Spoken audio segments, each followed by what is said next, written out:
Y el pueblo de Dios dice, amén. Pueden sentarse, hermanos. Sacándole el jugo a la Biblia, sacándole el jugo a la palabra de Dios. ¿Cómo estudiar la Biblia? ¿Cómo estudiar la palabra de Dios? Vamos a ver algunas reglas importantes para la correcta interpretación de la Biblia. Hoy vamos a hacer una especie de trasfondo y luego el jueves que viene hablaremos ya de una manera más directa sobre estas reglas de interpretación. Cuando hablamos de reglas de interpretación, estamos hablando de lo que se ha denominado dentro del mundo cristiano de hermenéutica. Hermenéutica es la ciencia que enseña los principios, métodos y reglas de interpretación.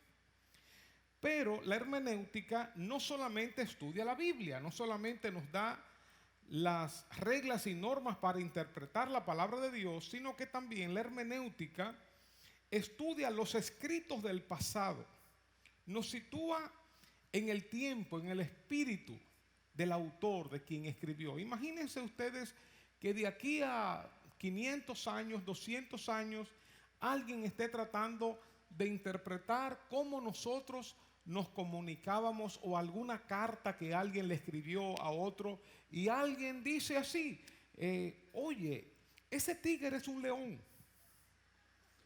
¿Se imaginan ustedes a alguien en 200, 500 años leyendo eso? Ese tigre es un león. ¿Qué significa eso?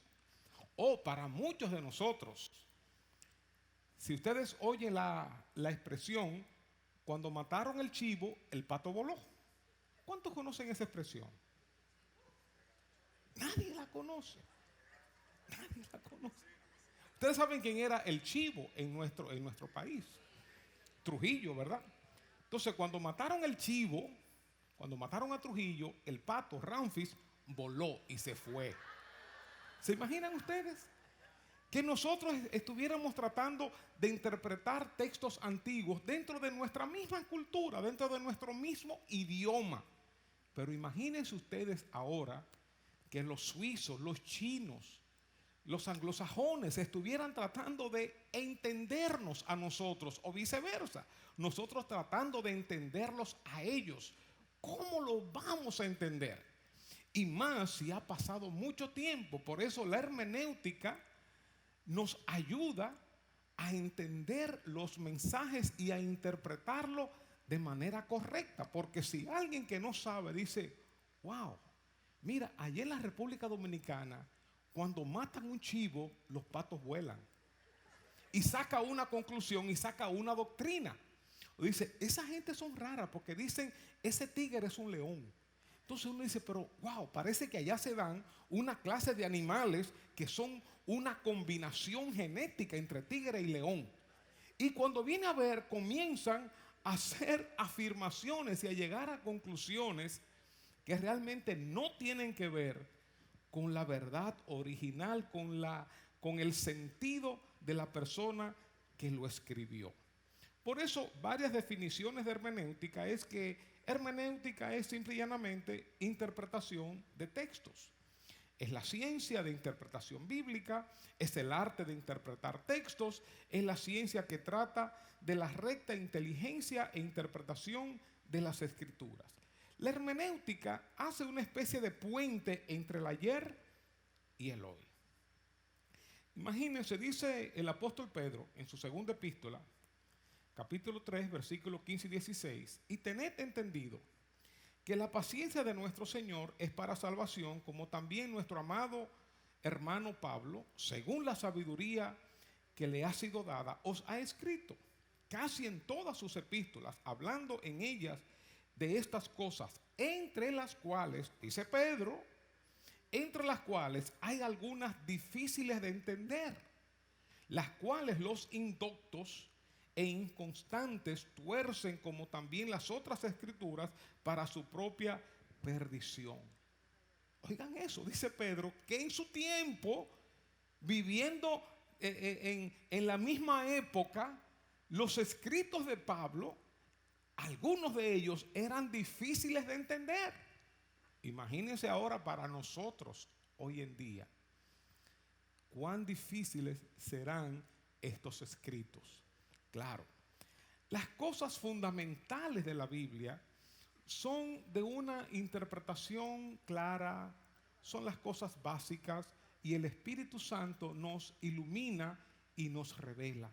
Pero hay muchas cosas en las Escrituras donde necesitamos reglas de hermenéutica para poder sacar el mensaje correcto, el mensaje real.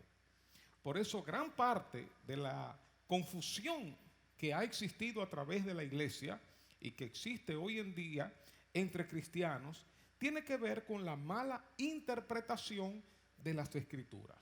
Por eso, yo no sé cómo decirlo, me encanta mi iglesia, me encanta nuestra iglesia, porque nosotros tenemos una combinación entre lo que es la palabra de Dios y el poder, la presencia del Espíritu Santo.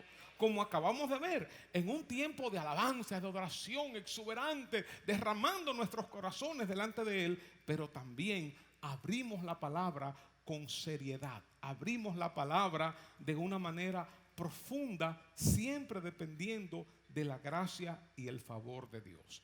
Por eso dice el mismo apóstol Pablo en 1 de Timoteo 3, 1 y 2, palabra fiel: si alguno anhela obispado, en este caso, si alguno anhela pastorado, es la misma cosa. Un pastor, un obispo, un anciano, era la misma cosa. Ahora es que se han dado rangos y rangos que yo ni sé, ¿verdad? Y uno es apóstol y ya no se llama apóstol porque ya los pastores se acabaron. Ahora son apóstoles y son querubines. Que nos ayude Dios.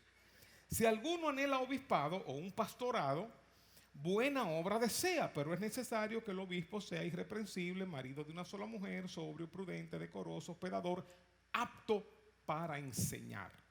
De modo que quien está en este llamado, en este oficio, en este ministerio de pastorado, tiene que saber enseñar la palabra de Dios.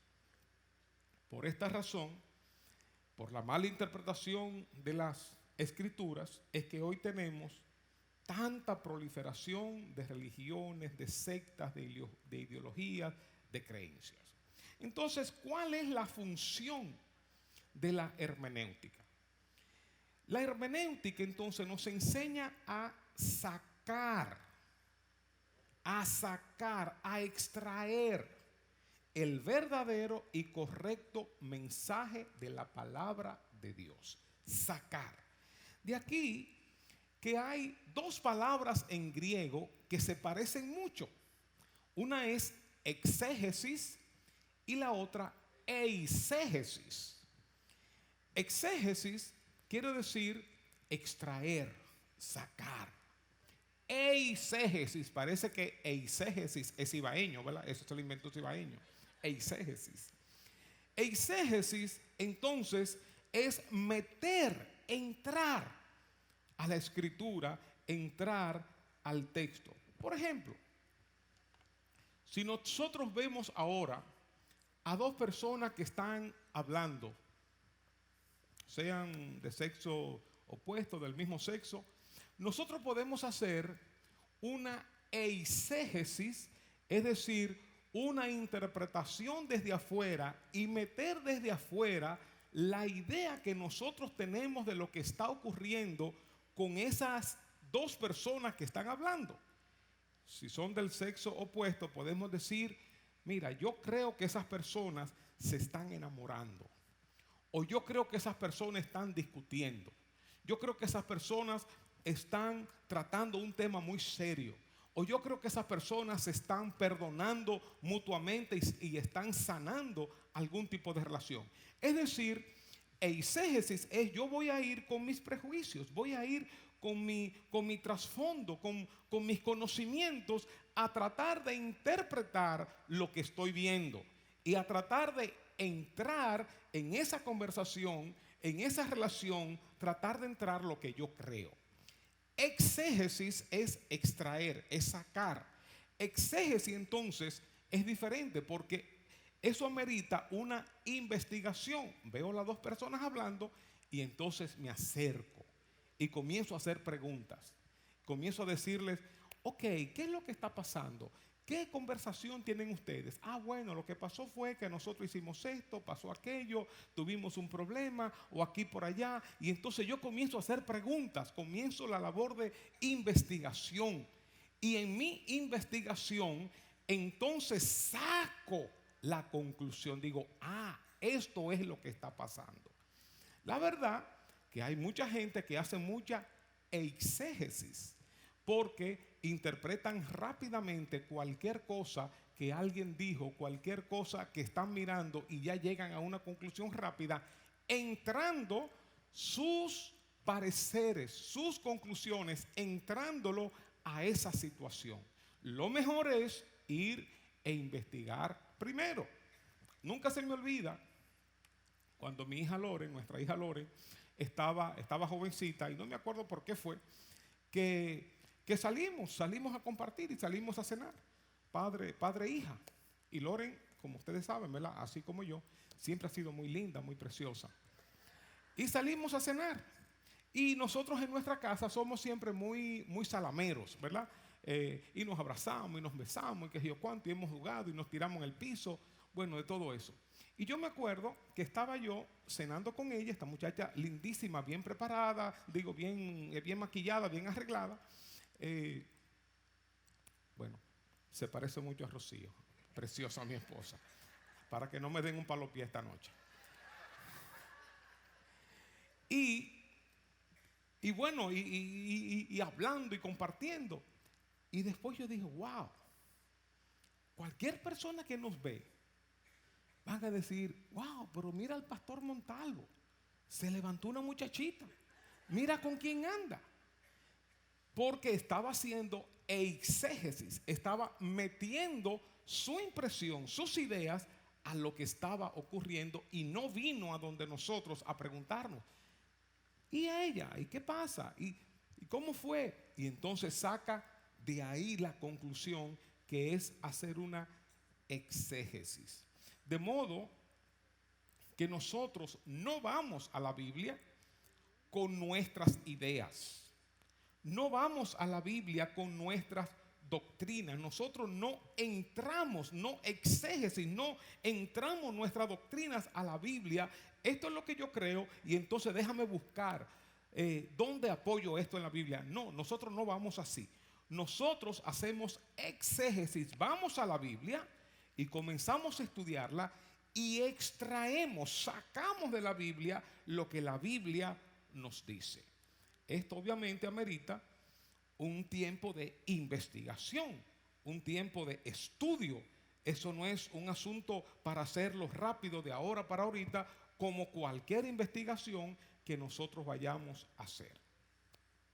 En el libro de Nehemías, capítulo 8, versículos del 1 al 8, probablemente aquí tenemos el primer ejemplo de hermenéutica cuando Nehemías fue a la reconstrucción de los muros de Jerusalén, donde habían algunos que habían venido con él creo que desde Babilonia, y otros que estaban allá con una lengua diferente, algunos quizás con una lengua aramea y otros una lengua caldea, pero el Antiguo Testamento que existía en este tiempo estaba escrito en hebreo.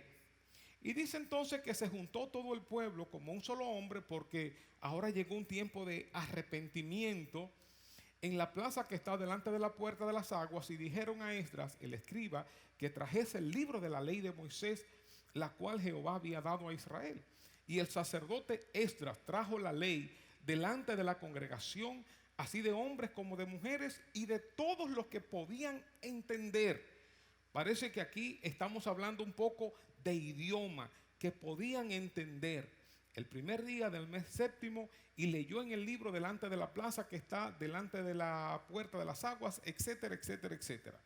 Ya al final, por el versículo 8, dice que un grupo de personas, dice que hacían entender al pueblo la ley, y el pueblo estaba atento en su lugar y leían el libro de la ley de Dios claramente y ponían el sentido de modo que entendiesen la lectura. Parece que aquí había una especie de traducción, Otra versión, la Nueva Versión Internacional, dice en el versículo 2, que todos los que podían entender la lectura, pero en el versículo 8 dice, ellos leían con claridad el libro de la ley y lo interpretaban de modo que se comprendiera su lectura. Hay muchas cosas que nosotros podemos escuchar en otro idioma y si no sabemos ese idioma, obviamente no lo vamos a entender. Pero hay otras cosas que aunque nos lo traduzcan, necesitamos una explicación, una interpretación. Por eso se necesita un pastor, un líder, un maestro que sea apto para enseñar, que conozca las escrituras y que sepa enseñar lo que la Biblia dice. Entonces, esto era lo que ellos hacían en aquel tiempo. Ahora, hay más, pero hay básicamente tres métodos erróneos de interpretación que a mí me gustaría compartir con ustedes. Por ejemplo, un método erróneo de interpretación es lo que se ha denominado el método racionalista.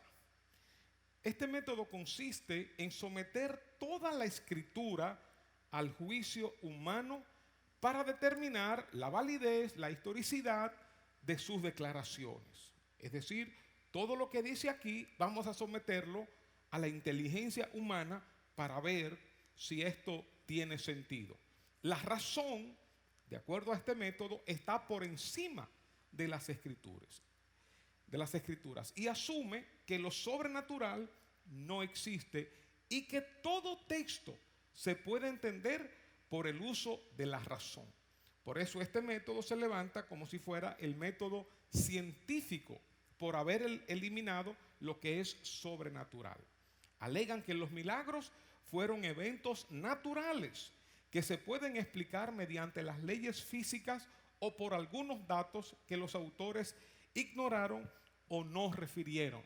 Me acuerdo estando hace muchos años, un jovencito en la universidad, ya yo siendo cristiano, que tenía un profesor que luego terminó siendo cristiano, pero en ese momento era un profesor ateo, científico, estaba tomando una materia llamada conducta animal, y él, cuando se dio cuenta que yo era cristiano, tuvimos algún tipo de conversación un poco difícil, un poco dura, y él me dijo, mira, por ejemplo, apelando a este método racionalista, dice, mira, por ejemplo, la transformación del río Nilo en sangre que Moisés hizo ese milagro, eso no fue ningún milagro, me dijo él en aquel tiempo, eso no fue ningún milagro.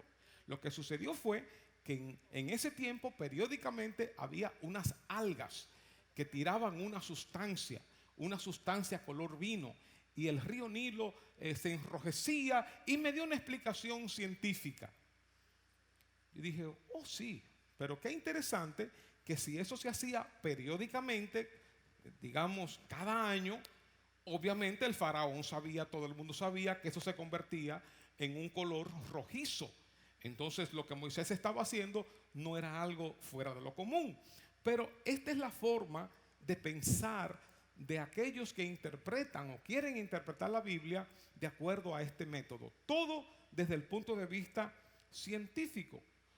No es que los escritores bíblicos estaban mintiendo, no era que estaban mintiendo, sino que ellos percibieron esos elementos, esas situaciones de esa manera y así la escribieron.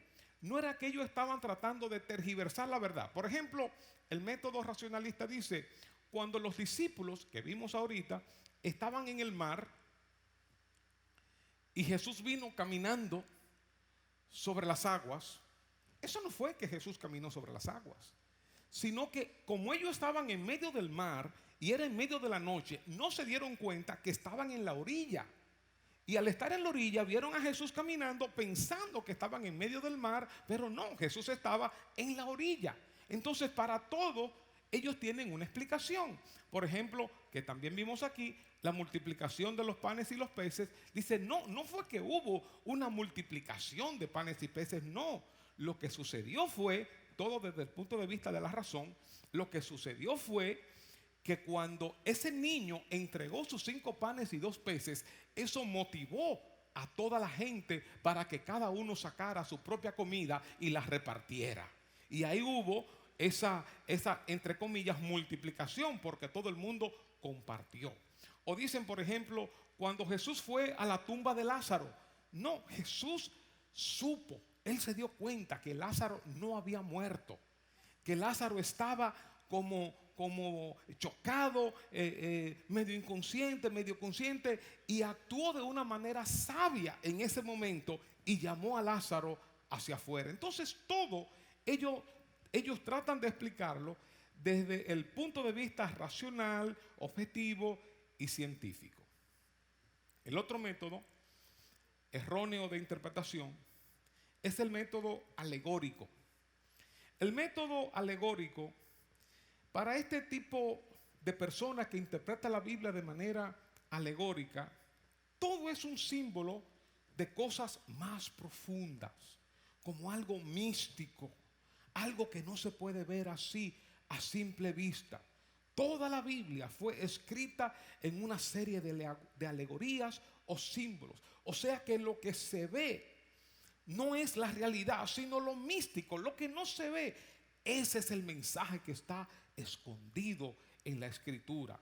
Por eso no reconoce la parte histórica de los eventos. Por ejemplo, cuando la Biblia dice que Daniel estaba en el foso de los leones, ellos dicen, no, ese no es Daniel. Eso es que nosotros, todos nosotros, estamos cautivos, estamos presos y todos tenemos leones. Hay un león de amargura, hay un león de odio, hay un león de esto, hay un león de aquello, y lo interpretan todo de manera alegórica, y son personas que le encantan buscar alegorías en la Biblia y la gente se sorprende. Yo conozco personas que predican de manera alegórica y a la gente le encanta eso. Wow, mira que Zaqueo se subió a un árbol y que el árbol tenía tantas ramas y cada hoja representa una cosa y cada rama representa cada cosa. Wow, pero mira cuánta revelación. Y a la gente le encanta eso, el método alegórico. La mujer, por ejemplo, que tocó el manto de Jesús, la mujer, no, eso no era una mujer. La mujer representa la iglesia. El manto es la palabra. La multitud es el mundo. Y predican de esa manera y a la gente le encanta. Lo que sucede que por el método alegórico de interpretación, uno puede llegar a cualquier conclusión. Tú puedes demostrar cualquier cosa que tú quieras. Por ejemplo, no sé si ustedes han leído en Génesis 2, versículos 10 al 14, que se habla de 4 ríos que estaban allá en el Edén. Dice, esos 4 ríos son 4 virtudes: la prudencia, la templanza, el valor y la justicia. Y entonces se habla de eso. Lo que sucede con esto es que yo digo, ¿para qué hablar de 4 ríos, de prudencia, de justicia, cuando tú tienes tantos textos que te hablan de ese tema de manera clara y precisa? Pero este método alegórico de interpretar la palabra a la gente le encanta, y hay personas que están buscando siempre la quinta pata al gato de esta manera. O por ejemplo, la parábola del buen samaritano. Dice que un hombre que descendía, ¿verdad? Ustedes saben, dice, descendía de Jerusalén a Jericó. Dice, ese hombre era Adán. Jerusalén, la ciudad de paz, de la cual cayó Adán. Jericó, la otra ciudad, esa es la luna, y por eso significa la mortalidad de Adán. Los ladrones que lo atacaron, eso representa al diablo y a los ángeles que lo despojaron de sus bienes. Eso fue que lo despojaron de la inmortalidad, hiriéndole, dejándole medio muerto. Y el hombre, aunque vive, pero quedó muerto espiritualmente. El sacerdote y el levita que pasaron, el sacerdote representa el ministerio del Antiguo Testamento y el sacerdocio del Antiguo Testamento. El samaritano se dice que significa guardián Por lo tanto, se refiere a Cristo mismo. Y así comienzan. Y el aceite que le puso era el consuelo de la buena esperanza. Que le derramó vino es una exhortación a caminar en el espíritu ferviente. La cabalgadura, la carne de Cristo encarnado. Y así siguen, hermanos. Esto da seguidilla. Y uno puede llegar a cualquier conclusión. En esa misma historia dice que los 2 denarios eran la promesa para esta vida y para la venidera. Que el mesonero que lo atendió, ese era el apóstol Pablo. Que el mesón era la iglesia. Y así seguimos y seguimos. Y es lo de nunca acabar.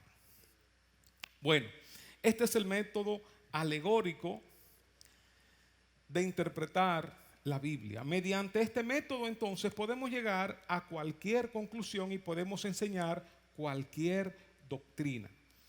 A veces, como yo dije, hay enseñanzas que son correctas, hay enseñanzas que son verdad, pero el texto que se está usando no es el correcto. Si yo voy a hablar de la justicia, la templanza, la verdad, la humildad, no tengo que hablar de los cuatro leones que estaban con Daniel, o 10 leones que estaban con Daniel, o los 4 ríos. Hay muchos textos que te hablan claramente de esos temas. Y obviamente también hay doctrinas, hay enseñanzas que están equivocadas, sacadas así por los cabellos de esta manera alegórica.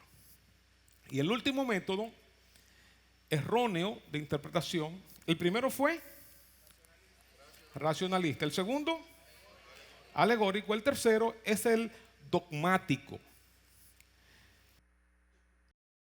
Este método enseña a interpretar la Biblia de acuerdo a los dogmas o enseñanzas de un determinado grupo, de una determinada iglesia, las cuales se establecen como autoritativas, afirmando que la norma de interpretación dada por ellos, esa es la correcta. Por ejemplo, dentro de la Iglesia Católica se dice: ninguno se atreve a interpretar contra el sentido que le ha dado y da la Madre Iglesia. La interpretación de la Biblia debe adaptarse a la tradición y doctrina de la Iglesia. Eso lo dijo Luis Machi.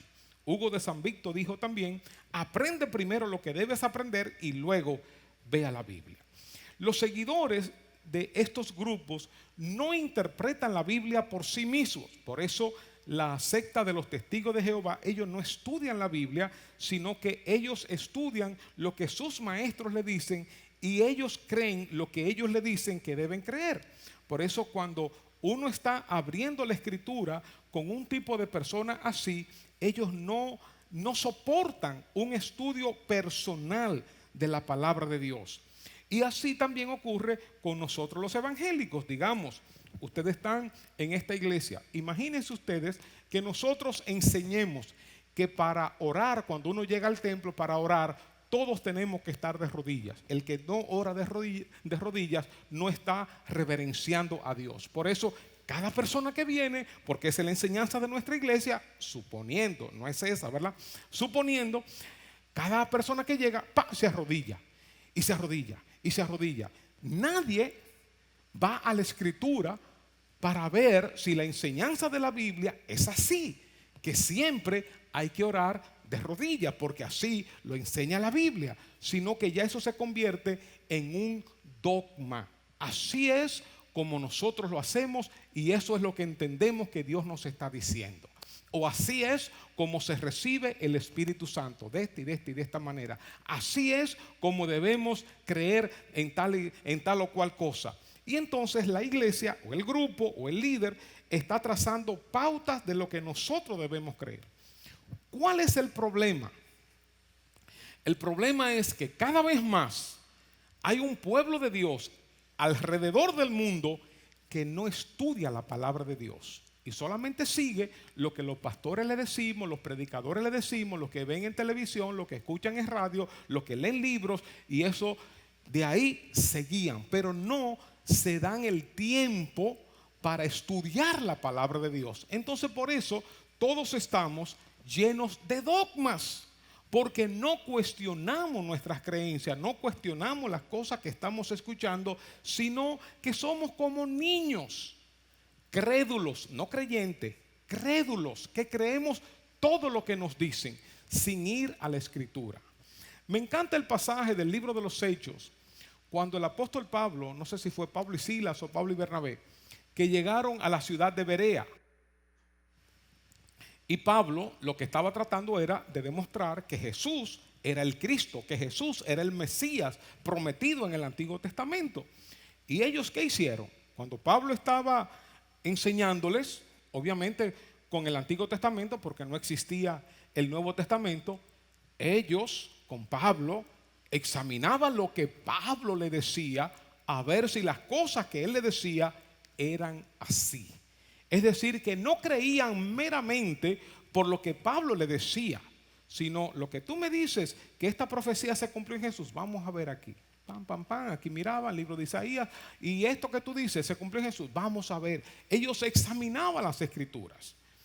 Por eso hoy necesitamos un pueblo de Dios que esté fundamentado en la palabra de Dios y no en lo que uno dice como pastor, no en lo que uno dice como líder, como maestro. Eso es maravilloso y yo creo en eso. Creo en los pastores. Yo soy pastor, yo soy maestro. Gloria a Dios por eso.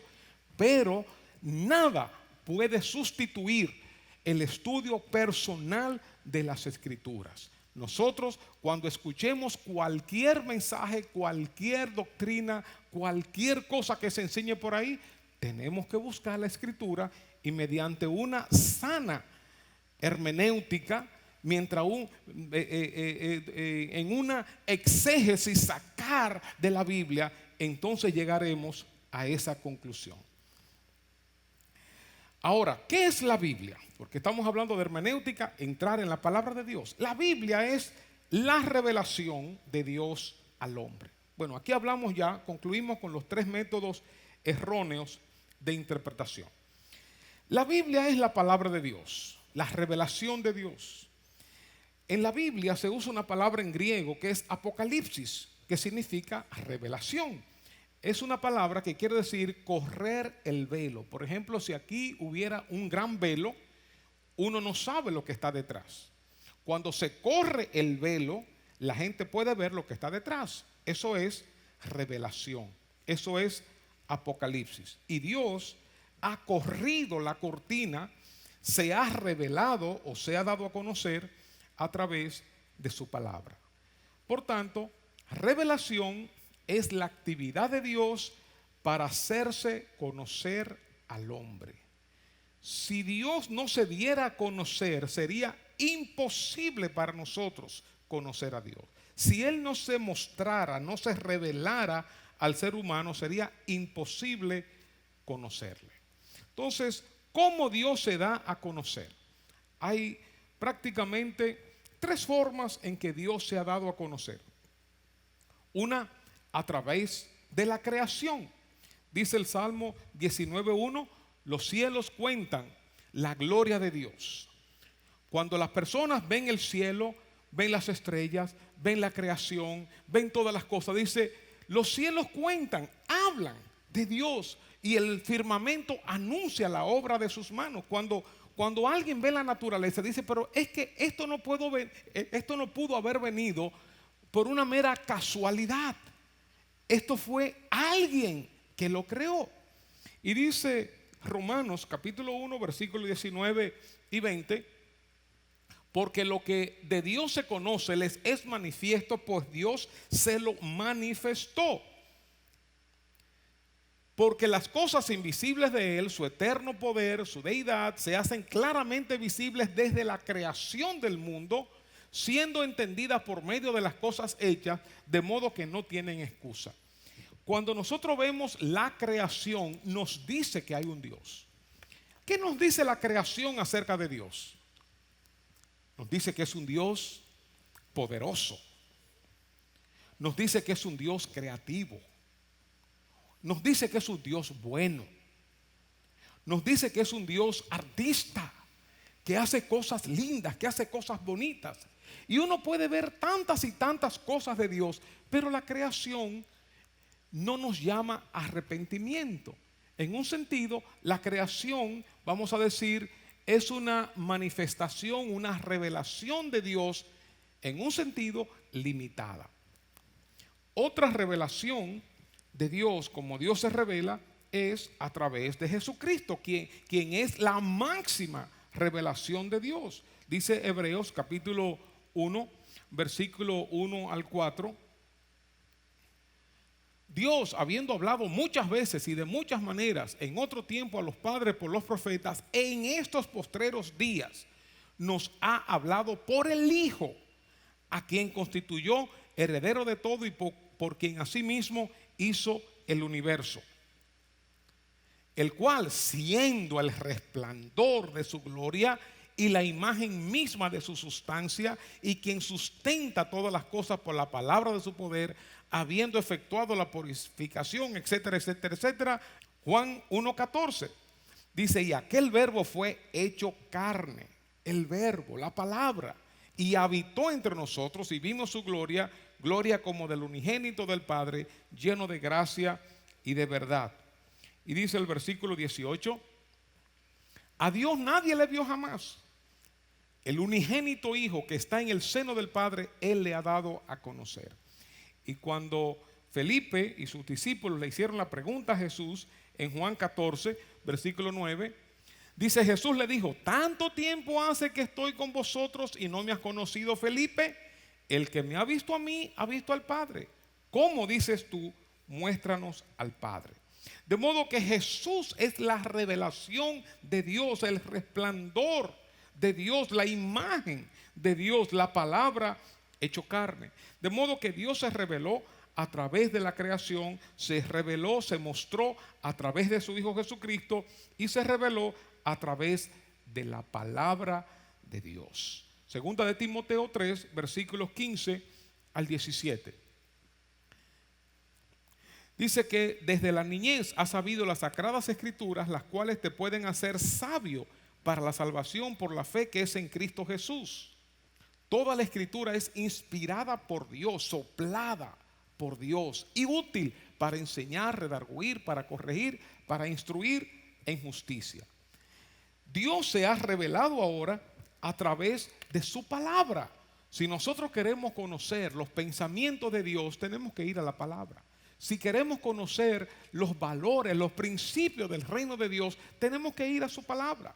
En un sentido, la revelación de Dios en Jesucristo fue temporal, fue ubicada en un tiempo, en un espacio.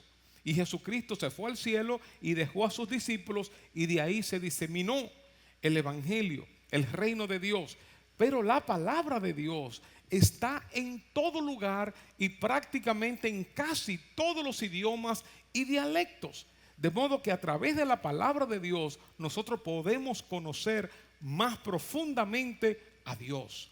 Hay historias de lugares donde ha llegado la palabra de Dios en el idioma, en el dialecto de una comunidad, ya sea por escritura o ya sea por audio, y el pueblos enteros se han convertido a Dios, han cambiado su vida de pecado, de paganismo, de idolatría, de hechicería, de borrachera, solamente leyendo, escuchando la palabra de Dios. La Biblia, entonces, cuando uno la ve como un libro, pero la Biblia viene del griego biblia, realmente. Biblia es el plural de biblión, de modo que cuando uno habla de Biblia, uno está hablando de una palabra que es plural. El singular es biblión, que significa libro breve, carta o pergamino. De modo que la Biblia quiere decir una colección de libros pequeños. En total son unos 66 libros, 39 en el Antiguo Testamento y 27 en el Nuevo Testamento. De modo que aquí uno tiene una biblioteca de 66 pequeños libros. Y eso es lo que significa la palabra Biblia, colección de libros, una biblioteca, libros. Los libros de la Biblia fueron escritos hace mucho tiempo. en un periodo de 1600 años por alrededor de 40 autores, quienes escribieron en diferentes épocas, en diferentes circunstancias. Algunos estaban presos, otros estaban en libertad, otros estaban en un palacio, otros estaban desterrados. Personas de diferentes trasfondos, o pescadores, o doctores, o reyes, o profetas. La Biblia fue escrita en 3 idiomas básicamente: hebreo, griego y algunas porciones en arameo. Pero lo sorprendente es que la Biblia mantiene una unidad milagrosa. Milagrosa. ¿Se imaginan ustedes que uno ponga en el tiempo de hoy, tiempo actual, a 40 personas a escribir sobre cualquier tópico de nuestra nación en el mismo idioma, la misma época, la misma cultura, a ver si van a estar de acuerdo? Eso es imposible. Por eso la Biblia es un milagro de Dios. Entre tantos autores mantiene la unidad, la armonía, diferentes autores, diferentes épocas, diferentes lenguas, diferentes profesiones, diferentes situaciones. Por eso la Biblia es divina, por un lado, porque viene de Dios, fue soplada, inspirada, es lo que quiere decir la palabra inspiración, soplada. Por tanto es espiritual, pero la Biblia también es humana. Viene del hombre, por tanto es natural. Inspiración entonces es algo que es respirado, alentado, soplado por Dios. La palabra de Dios es la palabra viviente de Dios, como dice en Hebreos 4:12.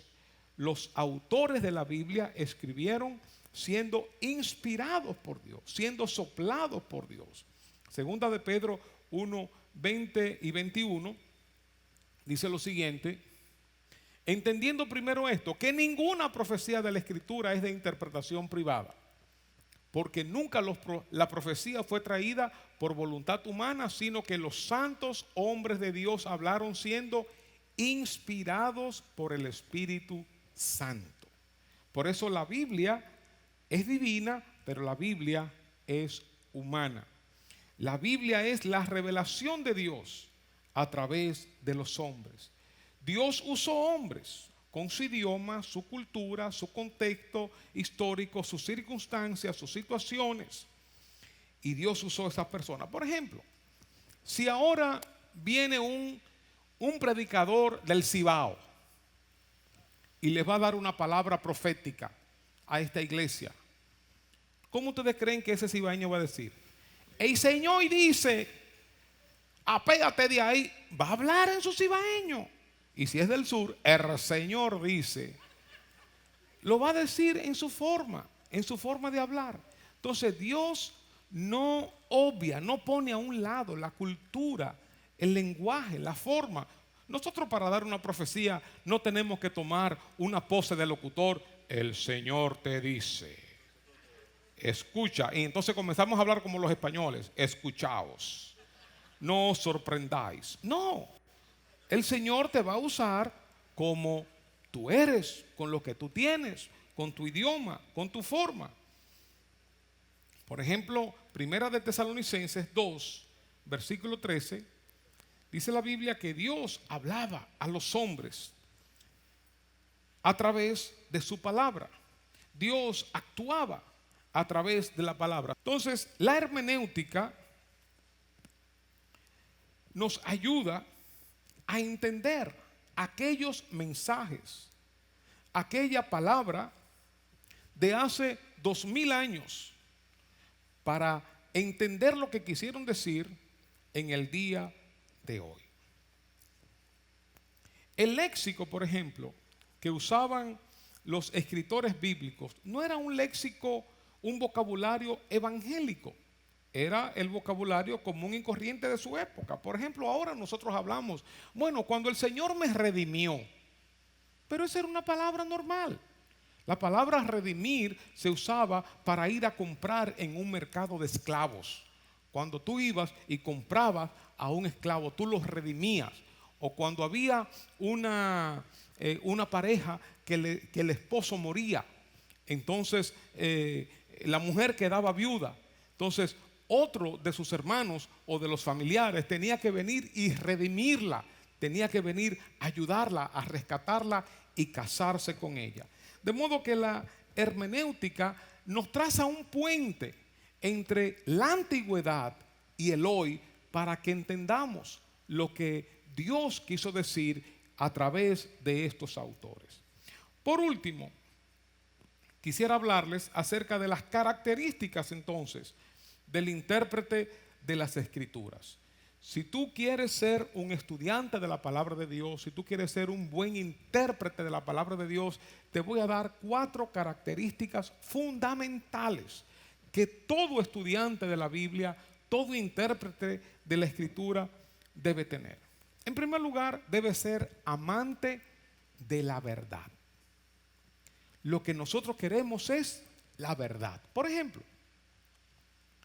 todos hemos creído y entendemos, y es así, que cuando el Espíritu Santo vino sobre Jesús, vino en forma de paloma, ¿verdad? Todos creemos eso, que vino en forma de paloma, y fue así, claro que sí. Pero supongan ustedes que alguien venga y nos dice, mira, cuando el Espíritu Santo vino sobre Jesús, no fue en forma de paloma, sino fue en forma de gallina. Uno no va a ridiculizar a esa persona, uno no va a cerrarse a esa afirmación. Uno dice, sí, vamos a estudiarlo, porque quién sabe. Por poner un ejemplo, si la palabra paloma en el griego era guné y la palabra gallina era guiné, solamente entre una U y una I, ¿quién sabe? Entonces, vamos a estudiarlo. Somos amantes de la verdad. Vamos a ver si tú tienes razón, vamos a ver si yo tengo razón, vamos a ver qué enseña la palabra de Dios. No para que discutamos y para que uno gane, sino vamos a ver con objetividad lo que la Biblia enseña. Por eso, hermanos, ustedes escuchan que en esta iglesia nosotros hacemos muy pocas afirmaciones categóricas. Porque hay tantas cosas en la Biblia que son secundarias y que no están claramente definidas, que yo no me atrevo a hacer afirmaciones diciendo, no, Dios siempre actúa de esta manera. No, porque Dios actúa a veces de una manera y a veces actúa de otra manera. Dios siempre salva de una manera, Dios siempre sana de una manera. Nosotros no sabemos, hermanos, porque no lo vemos en la palabra de Dios.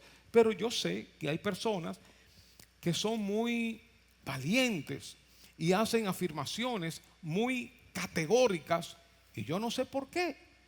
Eso a la gente le gusta. A la gente le gusta como que le manden raya, y a la gente le gusta que le diga, mira, aquí todo el que viene tiene que estar de rodillas. El que no esté de rodillas no está en santidad y está en pecado. A la gente le gusta eso. Principalmente si son un nivel bajo de seguidores y no tienen ese potencial de liderazgo, porque el liderazgo nos hace cuestionar, el investigador nos hace preguntarnos, criticar, y hay un fondito positivo rebelde. Sí, vamos a ver, espérate, tú me estás diciendo esto, vamos a ver lo que dice la Biblia. Amante de la verdad. No es porque tú lo digas, porque yo lo diga. Vamos a ver qué es lo que dice la Biblia. La segunda característica es que debe depender del Espíritu Santo, que es quien revela la palabra de Dios. La Biblia uno no puede estudiarla como letra muerta, con un espíritu meramente investigativo, racional, lógico, estudiando los textos originales, estudiando el idioma original, estudiando el contexto histórico, cultural. Meramente hay que depender del auxilio, de la presencia, de la unción del Espíritu Santo, quien revela las Escrituras. Por eso me he topado con y he conocido y he escuchado y he leído de personas que son intelectuales, personas con toda la maestría del mundo, con todos los honores posibles, sin embargo son torpes al estudiar e interpretar la palabra de Dios. Un niño de escuela dominical lo haría 1000 veces, millones de veces mejor que ese intelectual. ¿Por qué? Porque el intelectual no tiene la presencia del Espíritu Santo. Quiere entender la Escritura de acuerdo a su criterio, a su gramática y a sus conocimientos. El intérprete de la Escritura, primero, debe ser amante de la verdad. En segundo lugar, debe depender del Espíritu Santo. El Espíritu Santo es quien nos revela la palabra de Dios. En tercer lugar, debe ser paciente en el estudio. Cuando uno está estudiando la palabra de Dios, no puede ser huyendo, no puede ser a prisa. No, hay cosas que uno tiene que profundizar y uno tiene que buscar ayuda, quizás un diccionario, un comentario, orar, pedirle a Dios, y uno va a ir poco a poco, poco a poco. Cada vez que yo voy a predicar sobre un tema, no es un asunto que yo agarro un día, una tarde, una mañana. No, yo voy trabajando un tema por semanas, por semanas. Voy investigando, voy leyendo, voy haciendo notas, voy chequeando. Y eso va como creciendo, es como empollando algo hasta que eso pare. Yo sé que con el tiempo que la gente tiene, yo sé con el afán del diario vivir, sacar tiempo para estudiar, para leer, para profundizar en la palabra de Dios, se hace cada vez más difícil. Pero todo aquel que quiere conocer más de la Biblia tiene que ser amante de la verdad, depender del Espíritu Santo y ser paciente en el estudio. Y por último, el estudiante de las Escrituras, el intérprete de las Escrituras, tiene que ser humilde, humilde. Lamentablemente tenemos maestros de la Biblia arrogantes, maestros de la Biblia altivos, lamentablemente, con dolor de mi corazón lo digo, porque esto no quiere decir que no sean cristianos, que no sean hombres y mujeres de Dios. Pero muchas veces, cuando la palabra de Dios no está mojada, permeada por el Espíritu Santo, a veces nos convertimos en arrogantes. Y yo pasé por ahí. Yo pasé por la arrogancia del conocimiento. Cuando tú eres arrogante, cuando tú no eres humilde, tú estás mirando a cada persona y viendo a ver de qué está cojeando. Y no, esto no se dice así. Esto se dice así porque la palabra de Dios, y se convierten en los jueces de las iglesias, en los jueces de los pastores, en los jueces de todo el mundo, porque ellos son aparentemente los únicos que van a trazar correctamente la palabra de Dios. Que Dios nos libre, hermano, que Dios nos libre de la arrogancia que trae el conocimiento, de la arrogancia que muchas veces trae el estudio, que cuando uno sabe demasiado y no tiene la madurez suficiente, uno se considera que es mejor que los demás. Y vamos a escuchar lo que tú dices. Tú dices una cosa, tú dices que no, mira, esto es así, pam, pam, pam, pam, pam. Yo soy el juez, yo soy el maestro, yo soy el que más sé de esto.